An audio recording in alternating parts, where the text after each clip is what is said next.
Let me say something hard, something your heart might not want to hear, but your soul desperately needs to. You cannot heal the person who keeps breaking you. You can't save someone who enjoys watching you bleed. We've been taught that love can fix anything, that if we love harder, give more, forgive faster, and stay longer, they'll finally change. But that's the lie that keeps good hearts trapped in emotional prisons, because some people don't want healing. They want control. They don't crave peace. They crave power over your peace. The truth is, the more you try to heal them, the sicker you become. You start carrying their pain like it's your purpose. You start calling their chaos love. You start shrinking your light just to make them comfortable in their darkness. But here's the thing. Healing is not contagious through sacrifice. It's contagious through example. You don't inspire transformation by bleeding for someone. You inspire it by choosing yourself even when it hurts. And deep down, you know this. You felt that ache, that moment where you realize you're doing all the emotional labor while they're doing all the damage. That moment when your love becomes their excuse to never grow. So let's talk about that.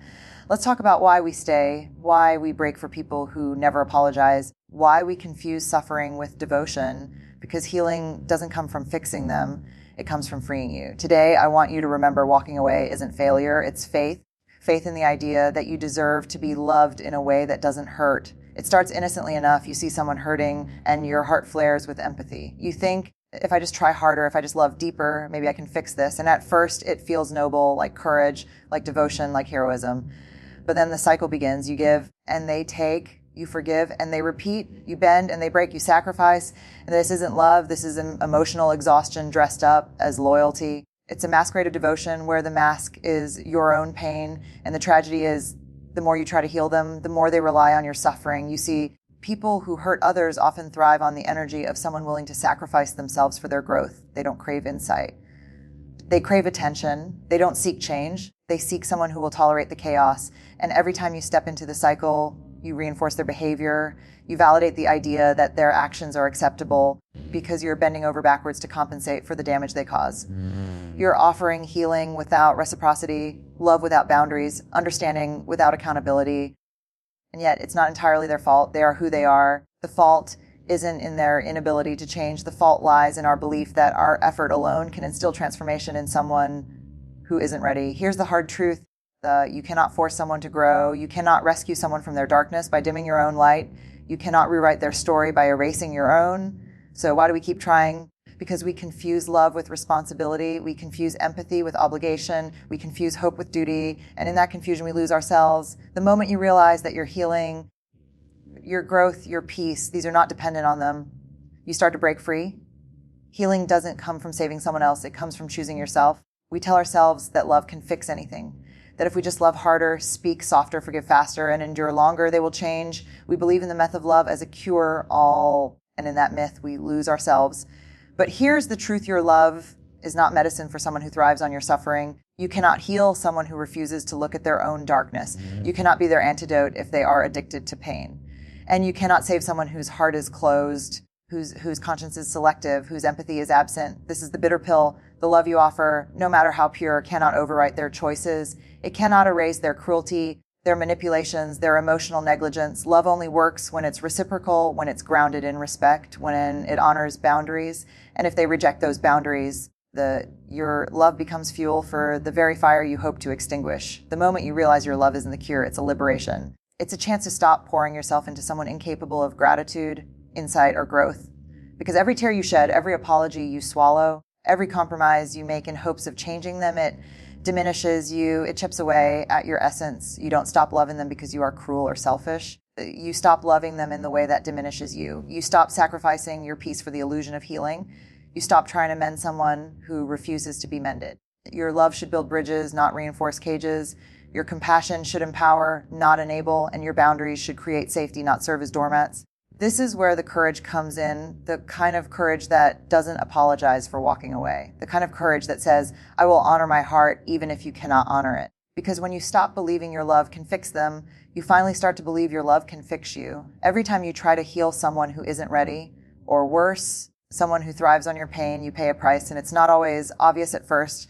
It starts with small cracks, sleepless nights, constant anxiety, second-guessing yourself. You begin to shrink, to doubt your instincts, to rationalize behavior that should never be rationalized. The cost is emotional exhaustion. You're giving, and yet The emptiness grows. You feel drained, depleted, like your soul is leaking through every act of care that goes unreciprocated. And when you finally notice, you feel guilty for noticing, as if self-preservation is a sin. There's also the cost of self-worth. You start believing that their inability to love properly is somehow your responsibility. You think, if I just try harder, I can fix them. That lie eats away at your confidence, your sense of agency, and your identity. You are no longer a person.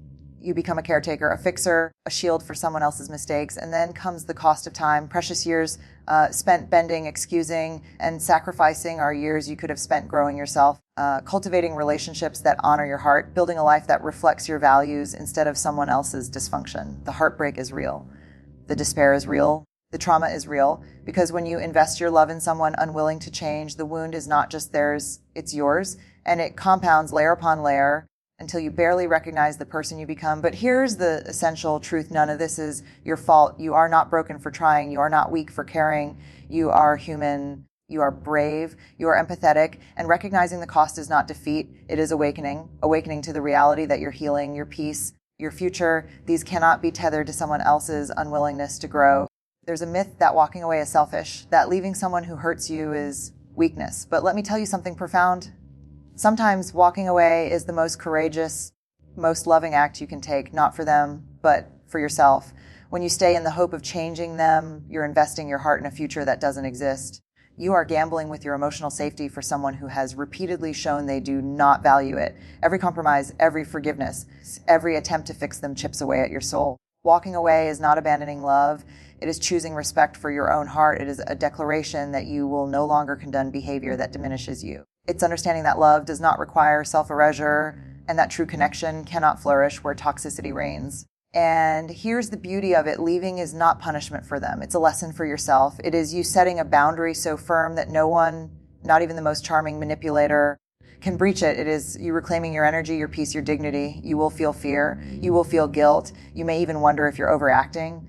But deep down, your body knows the truth. Your soul knows that staying in harm's way is not courage. It's compliance. The strongest act of love is saying, I will love myself enough to step away from what breaks me. It is saying, I will no longer try to carry the weight of someone else's inability to grow.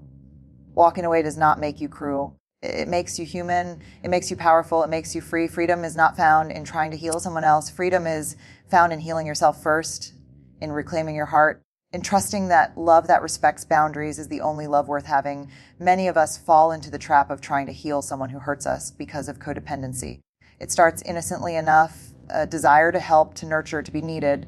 But over time, it twists into something far more insidious, a belief that your worth is tied to their behavior, that your purpose is to manage their pain, that your identity is incomplete unless you are fixing them. Codependency convinces you that love equals sacrifice, that if you ignore your own needs, endure their cruelty, or rationalize their actions, you are somehow virtuous, and the more you do this, the stronger the cycle becomes. You bend, they break, you forgive, they repeat, and you begin to believe that your heart exists to contain their dysfunction. The danger is not just emotional exhaustion, it's loss of self. You stop listening to your intuition, you begin to doubt your emotions, you start excusing behaviors you would never tolerate from anyone else. And the paradox is cruel. The harder you try to fix them, the more dependent they become on your submission. Codependency also masks itself as loyalty. I'm staying for them. You tell yourself, I'm helping them because I love them. But in reality, it's fear disguised as devotion, fear of loneliness, fear of judgment, fear of losing a story you've invested too deeply in. Breaking free requires awareness. It requires recognizing that your love is not the problem, but the dynamic you are enabling is you cannot heal someone by sacrificing yourself. You cannot reclaim your heart while it is tethered to someone else's refusal to grow. Awareness is the first step toward liberation.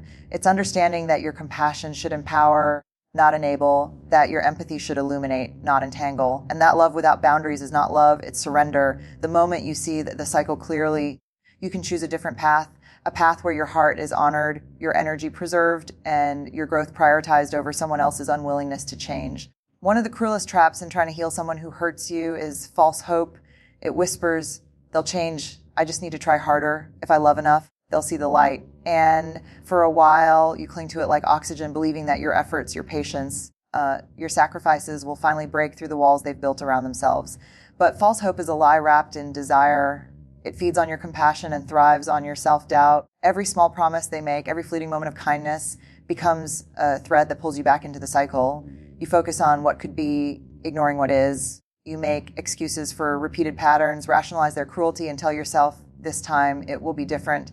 The danger is emotional exhaustion, yes, but it's deeper than that. False hope erodes your discernment. It blurs the line between love and manipulation, between empathy and enablement. It convinces you that staying in harm's way is noble, when in reality, it's self-destruction dressed as devotion. False hope also delays your freedom. Every day you hold on to the illusion of change is a day you deny yourself peace.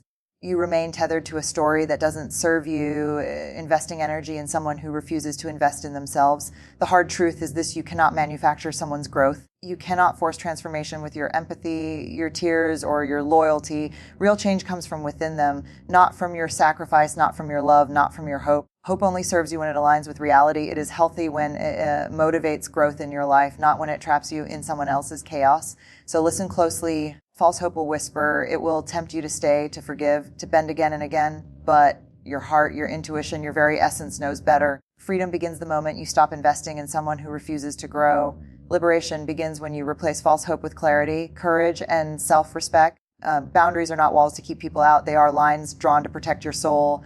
They are the armor that allows you to love without losing yourself, to care without being consumed, and to live fully without being tethered to someone else's refusal to grow. When you stop trying to heal someone who hurts you, boundaries become your lifeline. They are the declaration that your heart has value, that your energy matters, and that your peace is non-negotiable. Saying, no, I will not tolerate this behavior, or I need space is not cruelty, it is courage. It is self-respect in action. Boundaries also clarify reality. They show you who respects your limits and who does not. A person committed to growth will honor your space. A person committed to control will push, manipulate, and guilt you.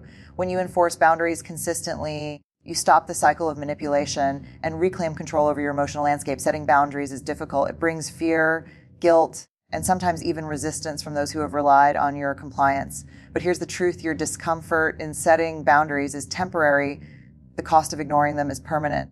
Every compromise without consent chips away at your self-worth, while every firm boundary reinforces it. Boundaries are also the bridge to true freedom. They allow you to love authentically, without compromise, without exploitation, without fear. They teach you that self-preservation is not selfishness, and that protecting your heart is an act of bravery, not weakness. The people who truly belong in your life will honor your boundaries naturally. The ones who seek to hurt, control, or manipulate will reveal themselves immediately. Remember this: boundaries are not punishment. They are protection. They are not anger. They are clarity. They are not rejection. They are liberation. When you embrace boundaries, you are finally free to invest your love where it is valued, your energy where it is respected, and your heart where it is safe. Choosing yourself is radical. It feels uncomfortable, even terrifying at first, because it goes against everything society teaches us about loyalty, sacrifice, and love. But here's the truth. Choosing yourself is the most authentic form of love you can give, not to them, but to yourself. When you stop trying to heal someone who hurts you, you are making a statement: I am worthy. My peace matters. My heart is not expendable. Choosing yourself means honoring your emotions, protecting your energy, and prioritizing your growth over someone else's unwillingness to evolve. It's not selfish, it's courageous, because choosing yourself often comes with criticism from the world, from friends, family, or even your own inner voice. Shouldn't you forgive them? Shouldn't you stay and try? Isn't love supposed to endure?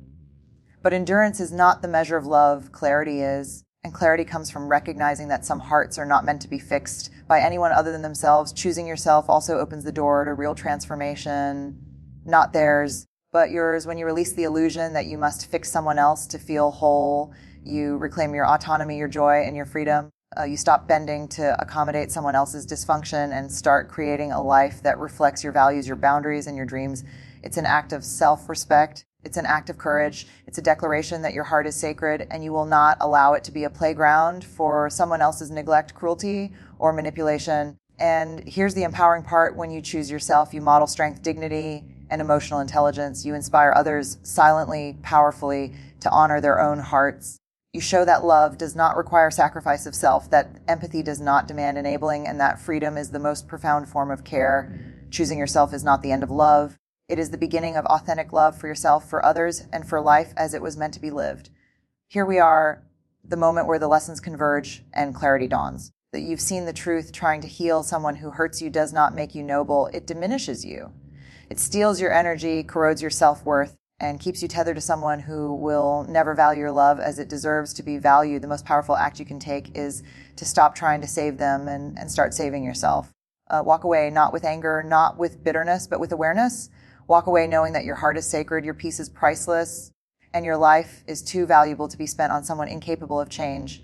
Reclaiming your power is about choosing yourself every single day. It's about setting boundaries that cannot be breached, cultivating love that nurtures rather than consumes, and trusting that freedom is the greatest gift you can give yourself. You will feel fear, you will feel guilt, you will wrestle with doubt. But here's the truth. Every step you take away from harm is a step toward healing, strength, and self-respect. Every boundary you enforce, every no you speak, every act of choosing yourself reinforces your value and your dignity. Your past sacrifices do not define you.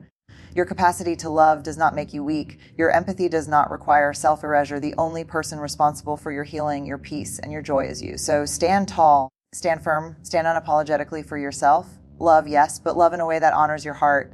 Care, yes, but care in a way that protects your soul. And remember this, walking away from someone who cannot grow is not failure, it is liberation. You are not diminished for leaving, you are strengthened. You are not broken for choosing yourself. You are whole. Your heart is yours. Protect it, nourish it, and let it guide you toward a life of freedom, joy, and authentic love.